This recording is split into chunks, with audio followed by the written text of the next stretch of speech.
सोचना खबर शामिल करेंगे कंदकोट से, जहां रेलवे फाटक पर सानेहा रोनमा हो गया।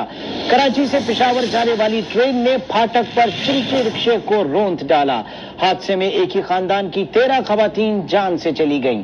3 बच्चे भी जख्मी हुए, जिन्हें अस्पताल मुंतकिल कर दिया गया। हादसे का जिम्मेदार कौन है? क्योंकि फाटक खुला हुआ था, वहां आगाह करने के लिए रेलवे इंतजामिया का ना तो कोई मुलाजिम था और ना ही कोई गेट कीपर। रेलवे इंतजामिया ने कसूरवार आवाम को ही करार दे दिया।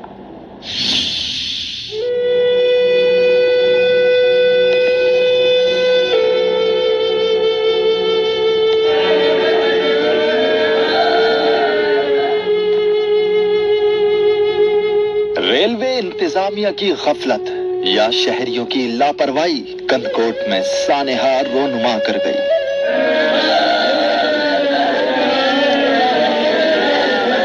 रेलवे फाटक पर खुशहाल खान खटक एक्सप्रेस ने चंगची रक्षा कुचल डाला।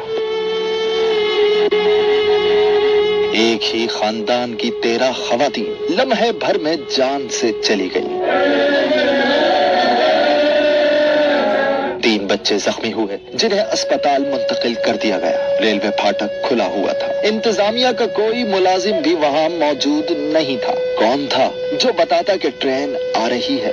मगर स्टेशन इंचार्ज की अजब मंतक अवाम को ही कसूरवार दे दिया। वजह यही हो सकती है कि ये जो है ना नहीं केयर करते हैं, वार्निंग बोर्ड को नहीं अप्लाई करते, जो रूल्स है इनको कहते हैं, गाड़ी को नहीं देखते ये लोग। इनको यहाँ पर गाड़ी रुक के गाड़ी देख के फिर जाना है। यही चीज उस लेवल क्रॉसिंग पे लिखी हुई है ना।